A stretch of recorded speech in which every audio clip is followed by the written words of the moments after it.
Hi everybody. If you're following the market, you know that this is not the most fun time to be an investor. The S&P 500 is officially in bear market territory. Yeah, that's a 20% drop as of the time this was recorded.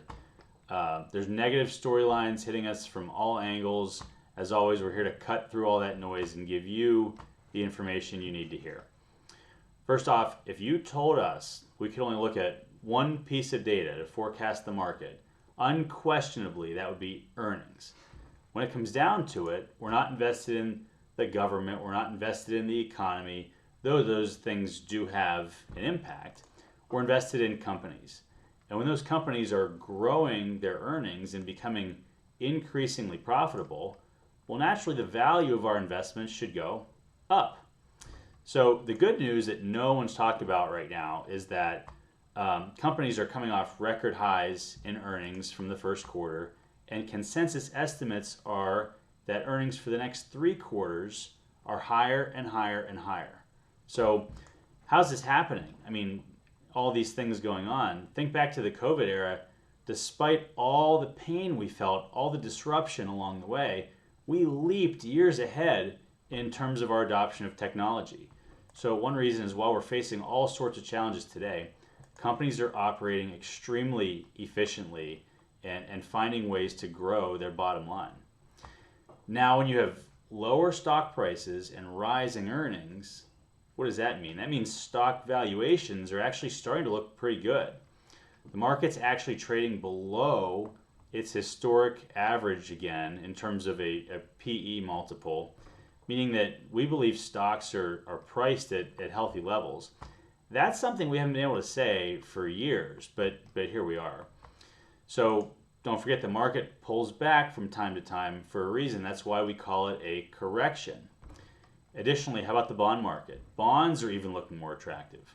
As rates have come up so quickly this year, we finally have bonds that are providing some kind of yield, some income. Remember yield? Yeah, and it's always a coin flip which way rates are going to go.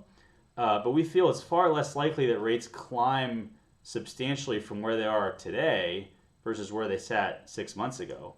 So yeah, there's a lot of bad things happening, but both in the stock market and in the bond market, if you look under the hood, the fundamentals are actually looking okay. So what about inflation? The best hedge for inflation is what? You're probably thinking gold, because that's what everyone talks about. Gold is a hedge for inflation, absolutely, but over time, an even better one, the best hedge for inflation is actually stocks. It's owning equities. Think about this. As companies face rising costs in their inputs, what do? Well, more often than not, they pass that along to the consumers. They raise prices. And in doing so, revenue grows and the companies prevail. So where have we seen the most inflation this year?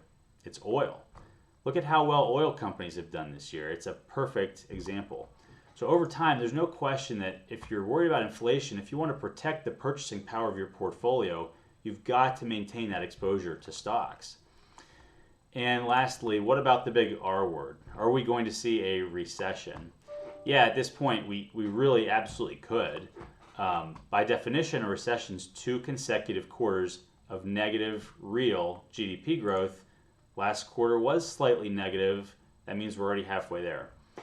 Sometimes a recession can be a self-fulfilling prophecy. So if sentiment is down, if people are going to naturally start spending less, consuming less, then yeah, the economy could naturally contract. The fact is, at this point, it might take a recession to taper inflation. It just might be a necessary evil, but guess what? We won't actually know we're in a recession until after the fact, till we get that GDP reading. Did you know that in terms of the business cycle, the market tends to perform the absolute best in the period that directly follows a recession? So if we do see a recession, if we're already in the middle of it right now, we've already felt so much of this pain in terms of the downside of the market, it just doesn't make any sense to bail at this point. In fact, we would tell you the smart money is on its way in. So one of our favorites, as Warren Buffett put it, investing is simple, but not easy. We all know that buying low and selling high is the goal, but no one ever talks about the fact that when the market's low, the headlines, the sentiment are usually pretty terrible. It's easy to wait until things calm down or until we have more stability in the market. But in the end, all that really means is you're just going to be buying in at higher prices. It's not going to be the result you want. Predictably, we're here to say, as we have many times in the past, that in times like this, it's discipline and self-control that are more important than ever. As always, we're here for you. Please give us a call, send us a note if you'd like to talk. If you have any questions or comments, feel free to comment directly in this post. Thanks so much for watching.